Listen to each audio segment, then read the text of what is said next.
Herkese merhabalar, ben Huri. Huri Metek Mutfak'ta kanalıma, mutfağıma hoş geldiniz.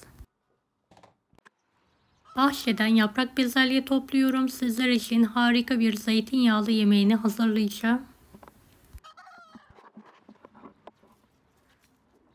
Evet, 1 kilo kadar bezelyemi annemle birlikte topluyoruz.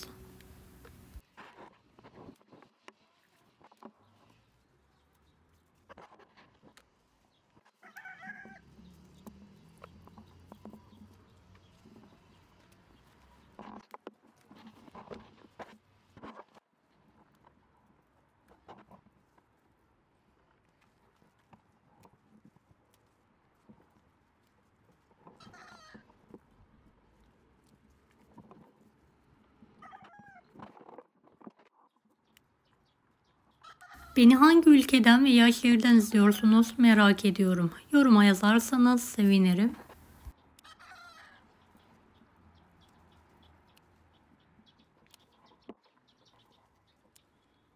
Evet, tüm bezelyelerimi topladım ve dereotu topluyorum.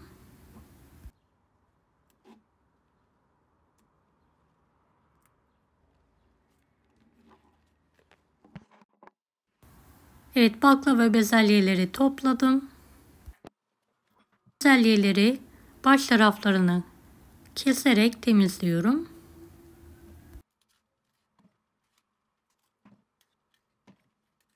Evet, tüm bezelyeleri temizlemeye devam ediyorum.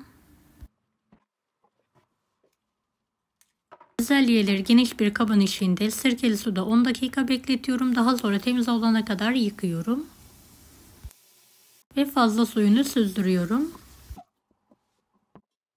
2 adet kuru soğanı piyazlık olacak şekilde doğruyorum.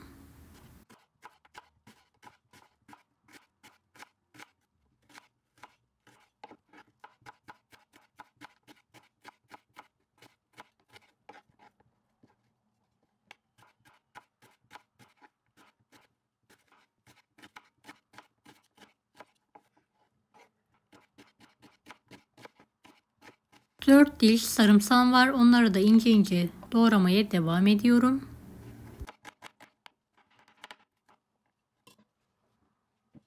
Bir tutam yıkanmış dereotunu da doğruyorum. Geniş bir tencerenin içine alarak tüm malzemeyi karıştırıyorum. Tencerenin alt kısmına zeytinyağı gezdirelim. Evet, yıkadığım yaprak bezelyelerini üzerine gezdiriyorum.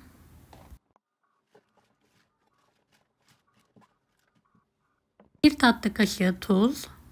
Tekrardan biraz zeytinyağı gezdirelim. Kaynayana kadar yüksek, daha sonra kısık ateşle yemeğimizi pişirmeye bırakalım.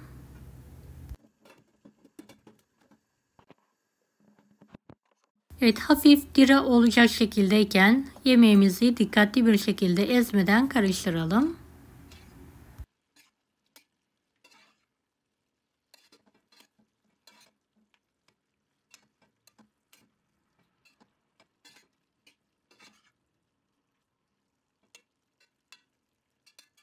Kapağını kapatarak pişirme işlemine devam edelim.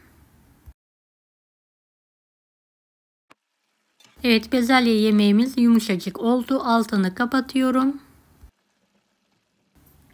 Ekmeğe bandırarak yiyebileceğiniz harika bir zeytinyağlı yaprak bezelye tarifi verdim. Deneyecek olan herkese şimdiden kolaylıklar dilerim. Kanalıma ücretsiz abone olmayı unutmayın. Bir dahaki videolarda görüşmek üzere. Allah'a emanet olun. Hoşça kalın. Daha farklı tarifler için bunları da izlemeyi unutmayınız.